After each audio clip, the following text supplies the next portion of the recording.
Alright, here we go. Today is a day of nothing but fun. I'm doing a voiceover because here on today's video, we've got a guest running the machine. Tyler's here and he's running the processor for the first time. So I thought I would do a little blow-by-blow description. Now before he started, I did give him a lesson. I showed him what all the levers did, had him play around with it a little bit, and then I said just go ahead, take your time, and think it through, and if you get any problems, just wave at me because I was loading the deck. But he did really good. He had a couple little things he did. It was nothing major. It's just a matter of the tip tray knowing when to have it up and when not to. And you'll find at the end of the video, I interviewed him. He does a little talk about things to look for and how stressful it is because you've got to concentrate so hard on what you're doing because you've got a lot of power up there that you're managing. And you want to make sure that you're doing everything correctly. So, and I see he's looking down at the levers, which is good. He's taking his time to make sure he gets to know them. After a while, and it does take a while, you get to know what each lever does without even looking. You can just feel for them and you know what they are. It's almost second nature, like anything else. But there are 9 levers, and of the 9 levers, I think 3 of them do 4 functions, and all the other ones do 2 functions. So there's a whole bunch of stuff going on there. Like here, he just cut a cookie off and he dropped out the door. Saw that cookie fall out. That was good. And that's probably one of the harder things to learn is getting the right length of the cookie. Using the tip tray to drop the last piece in, which is really smart. Bert does that. He came up with that, and that works really nice. Because otherwise, sometimes they drop in there sideways and they go crooked. So here he just brought another log in, and I'm trying to select pieces that are fairly close in size, because it's nice if you don't have to worry about raising the wedge up or down. If you got any big monsters in there, they kind of can cause problems. And again, too, if you got any little bitty pixie sticks, too, they can cause problems. You get the ones that just fall in the tray really nice and center really nicely. You get nice splits like you're seeing come out of there now. And these logs from this batch that we bought, I think I bought 4 loads so far, and I've got another one on order. They're pretty nice as far as being straight. They might not be the biggest wood, which is okay, because as a lot of you know, my customers don't really want big splits. I'm not selling to people that are heating their house with wood. There's a few people I have that do, but even those people have smaller wood inserts and smaller stoves that they're using for heating. I really sell very little wood for wood boilers. I get a lot of comments on that on the channel. Guys are like, well, you got those little bitty pieces of wood, how can you get any heat out of them? Well, if you take a piece of wood that's 20 inches across and you split it down to, say, 15, 16 pieces, it's going to put out the exact same amount of heat as that piece of wood is if you left it solid. There's no more wood, there's no less wood. It's the same amount. And if you know how to damp your wood down so it doesn't breathe as much, you can slow the burn down. And when you put wood in smaller pieces, my dad found this out, because he had always put in bigger pieces, and I gave him a whole bunch of smaller splits of locust a few years ago. I gave him 2 trailer loads full and told him just try it, because he had an arm that was pretty bad and he couldn't lift the big chunks anymore with just one hand. He was having a hard time. I said, well, just use these little ones and pack them in tight. And he told me at the end of the winter that was the best, easiest wood that he's ever had. It burnt excellent. He was able to fit more wood in the stove with the small pieces than he was the big ones. And he had a really big chamber in the firebox in his wood stove. So these small pieces work just fine. And like I've said many times, the wood I'm selling is going to people that are having fires in the fireplaces and they want to see the flames. They want to enjoy it. They don't want to just have a big smoldering lump that doesn't do anything. They want to see the flames and enjoy the fire. So that's what I produce. So there, you tip the tray up again, as you can see, and he's got to come in. And usually on your second to last piece, you need to have the tip tray up. Sometimes the third to the last piece, because you get 6 cuts per log. So your last 3 pieces, sometimes you need to have the tray up. Sometimes you can get away with it with the 4th cut. So here he's starting with a freshman. So there's 1 cut. Again, nice sized pieces. They drop in there really nicely, split really good. And here's going to be the next cut. So that's 2. And we got the bar speed just about right. You could go a little faster, but this hard maple is pretty hard. Every once in a while we get a big one, so you don't want the bar speed to be too fast. Here's the third one. When the third one drops in, and see the tip tray he didn't really need because he's got enough length there, but the next one he will need it on. And you can tell if you got a straight piece, it usually behaves pretty good, but if you got a crooked one, they can tip down on you. See how they tipped down and started to go down? If you wouldn't have the tip tray there, it would have shot down on them. There was piece number 5. Now number 6 is always the hardest one because he's got to cut the piece off here. He tipped the tray down. Now he's going to drop the clamp down. He should have anyway, right there. There you go. If you don't get it close enough, sometimes they can tip out on you. And there goes the cookie. And it didn't fall out. That happens sometimes. Sometimes I don't even worry about it. I just bring another piece in and just ram it through. Because I can pick it out later. And that's probably what he's going to end up doing. Now that he realizes it's in there, maybe he'll give it a little twirl. Oh, there you go. Ram it through. That's what I would do. Oh, he's going to pick it out. There you go. You should just drop it over the side. That's probably, we got the IBC tote basket right next to the splitter there. We can throw them right in there. So while the ram is going forward, he's bringing another piece in. That's exactly what you should do. So he's doing real good. Probably watched enough videos to figure out that's a nice size piece when they just drop in like that. Although you don't get as much wood out of it, they're just easy to handle. They cut pretty quick. And one of the things people have been making comments of is the bar. They think it should be set closer to the wood. There's one that I had cut off when I have them ram it through. They think the bar should be closer to the wood so it doesn't have that travel right there, because you've got a couple seconds of travel time. The problem is if you have bigger pieces, you need that because you are cutting basically as soon as the bar leaves.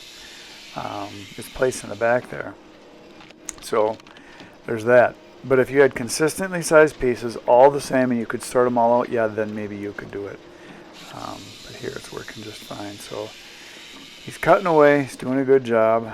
And I think that, you've got a stander upper. I don't know what I call those. They're just the right size that if you got a flat cut, sometimes they'll drop in and they'll stand up like that. And the twirlers, the log rollers down below there, don't do you any good because they don't do anything.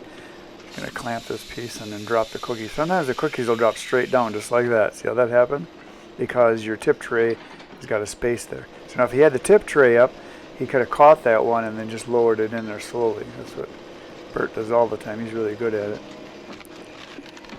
So there, the ram's working. Now he's got a fresh piece coming in. Again, like I said, I tried to have these fairly consistent because you kind of get in a rhythm if you got consistently sized pieces, which is really nice. I wish I could get everything all the same, like 12 inch would be just ideal. 10, 12 inch, 14, somewhere right in that range would be just perfect.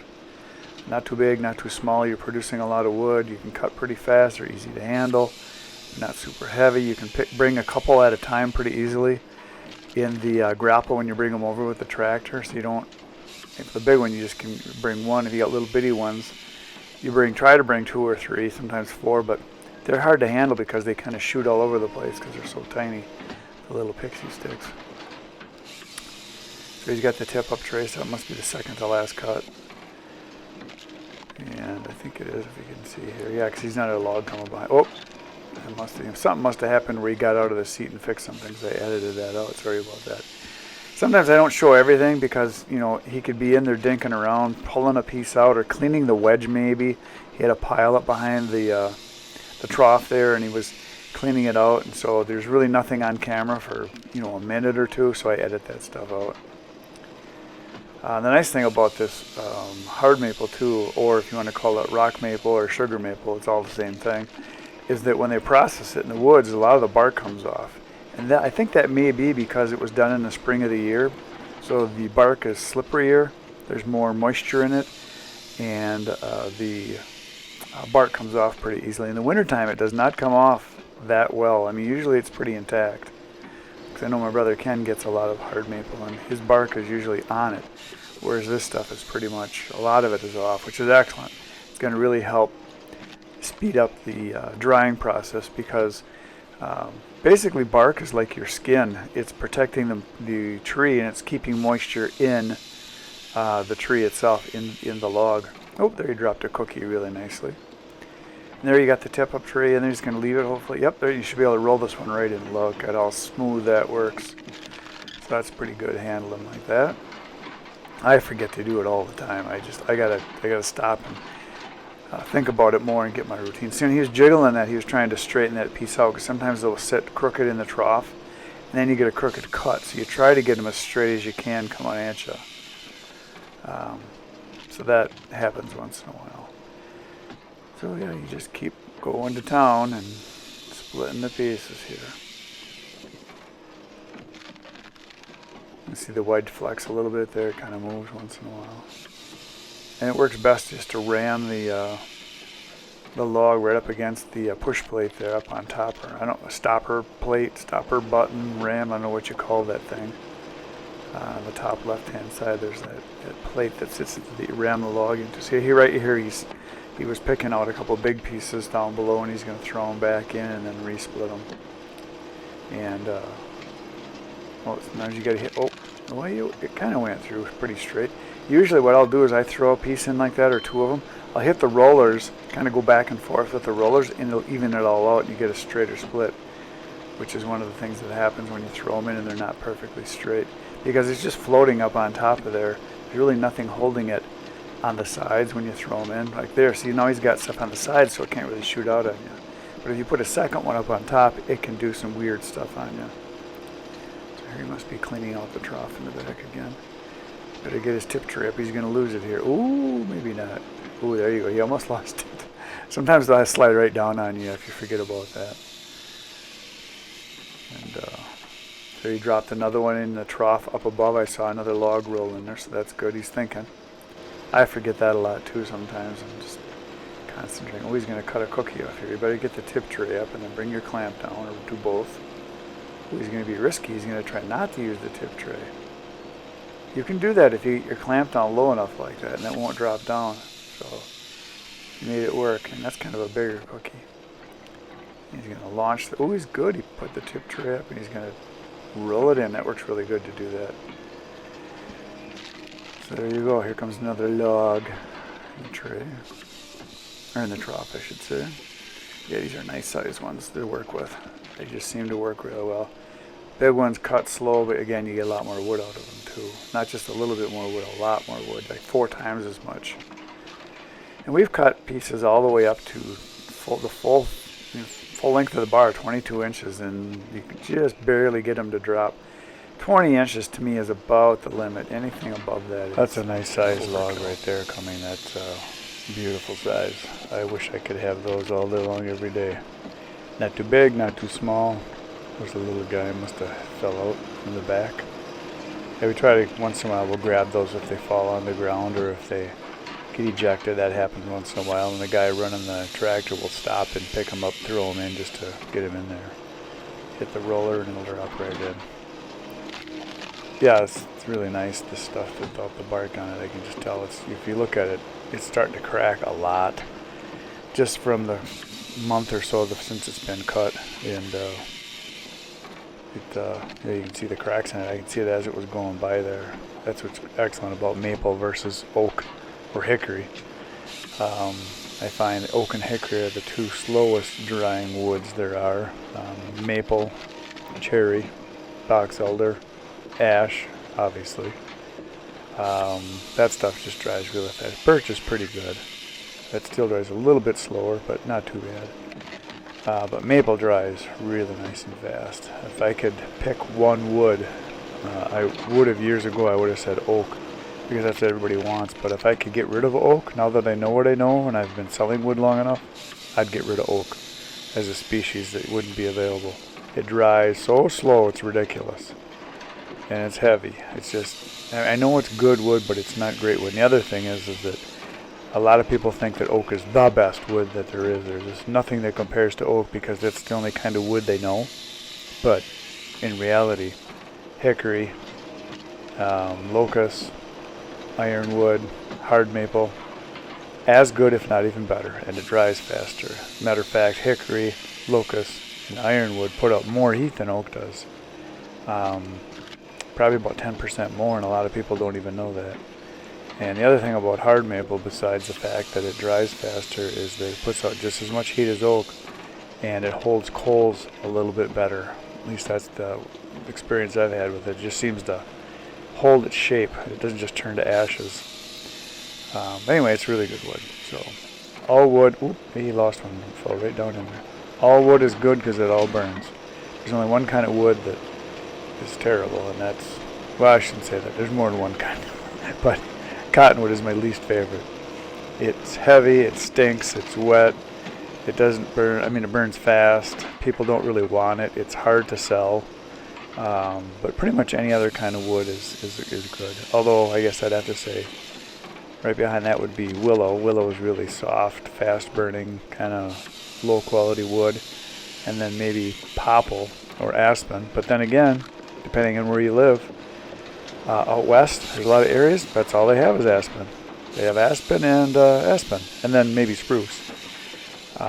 So it burns. It doesn't last as long. You got to do more work for the same amount of heat. That's kind of the way to look at it, is that your higher BTU wood will put out as much wood in a small piece as a big piece of something like white pine or box elder or aspen. Just doesn't put as much heat out. And then there's some other woods like pinyon pine, which is out in the southwest, has just as much heat output as oak does. It's really good wood. Smells excellent. Grows really slow. It's like cutting ironwood. Very hard wood. I hate when pieces do that. They just won't roll over on you. It's because they had a knot on the one side, and you had a branch there. When that happens, they just don't seem to want to behave. Anyway, he's cutting really good here. He's doing a good job. And when people come to visit me that want to help out, I like it when they get a chance to do some of the equipment, to use it and run it, which is kind of nice because they normally would never get to do that, and I appreciate the help. And I really like running the tractor and loading with the grapple because it's just, I don't know, I just like doing it.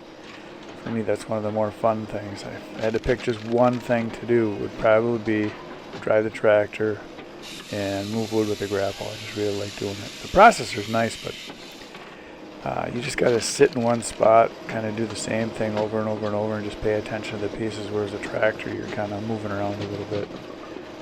So sitting in the seat running the processor, always going to try two pieces. Now see if he rolls them and gets some of the legs. At once they're both sitting kind of crooked. Oh, he's going to use the pickaroo in there. One's still a little crooked. I would hit it with the roller just a little bit and straighten it out. Oh no, the bottom one. See, that one kind of shot out a little bit. Yeah, you got to get them as straight as you can because there's nothing holding them. Sometimes I find you're better off just ramming a single one like this right here, because then it runs right down the middle and it works just fine. Yeah, you must have had some pieces that hung up back there. That will happen sometimes. You'll get a literal log jam. There, he's got them kind of even. You get a log jam kind of behind the wedge there where the trough goes out, and if your speed of your elevator isn't quite fast enough, they start to pile up on you. Especially the big ones will they like side to side, they'll almost like jam up on you. They don't just drop down really well. So sometimes it's easier to just pick them up and, see, he didn't get that one level. That's what happens. Yeah, if you don't get them in there, they can turn on you real easy because you're not hitting that front wedge. I do that sometimes too. It's like you get mad because you can't really get it out of there, so you just ram it. So what happens is that front wedge, it'll miss that and it'll start to turn sideways on you. And when that happens, the other wedges, it might not catch it just right, and it'll start splitting off, and you'll get a cut on it, and it won't run true and actually split. It'll kind of curve out on you because there's so much pressure there. Oh, there, you forgot the tip tray. See, that happens. There, you got it now. Yeah, it was a big enough piece that it didn't drop down, but you get a medium-sized piece or a small one, it would drop right down on you. Let's see now if he's going to resplit any of these or if he's just going to keep going. Yeah, he's going to pick some up, it looks like. When we get some of these bigger ones, like I said, a lot of times we'll throw them back in and run them through. Although we don't have to do it too much. I don't mind doing the resplits.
So we were just processing away like maniacs, and I noticed the bar started jumping a little bit, like it was chattering. It does that sometimes when your bar speed's too fast on real big dry rounds. It'll bounce, especially on ash, so you got to back it off. But these were little ones, and it was getting worse and worse and worse.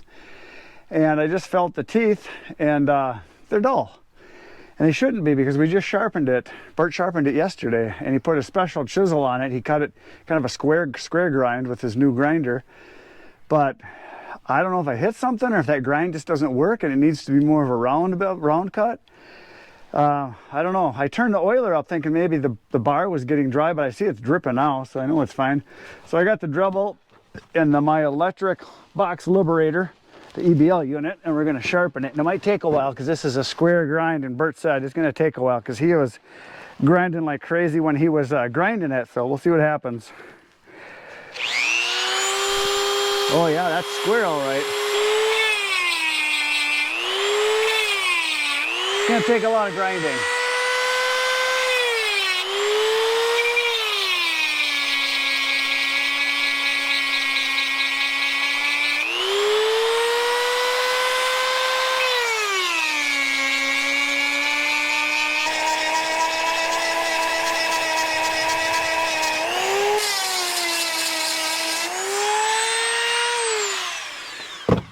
It's going to take a while because I only did that much of the chain.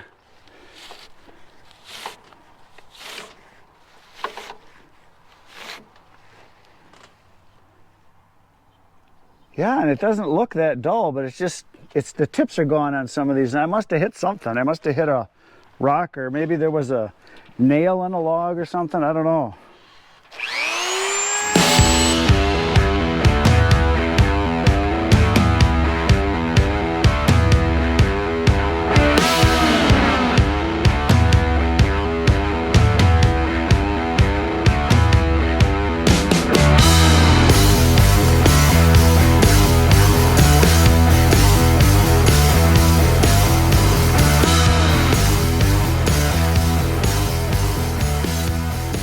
One trailer full, 2 trailers full, 3 trailers full, 4 trailers full.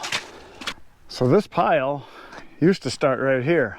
So all that is done, and we've been separating the beech over here, the cherry over here, and then the hard maple's been going to the processor, and right over here and around the corners where the birch has been going. There's surprisingly more birch than there is almost anything else as far as the odd stuff. And there's also ironwood, but we're not separating that. We're putting that right in with the hard maple. So Tyler was here today, and on yesterday's video he was here too, and we basically filled the trailers in the last couple days. Yeah, all of them. Oh, and Bert was here for a while. Was it yesterday, day before? Yesterday, he was here running the processor. And Adam was here. Adam was here yesterday. So yeah, we basically just been making wood. So now I got a whole bunch of resplits to do and stacking and making some bins. I got all this stuff to do.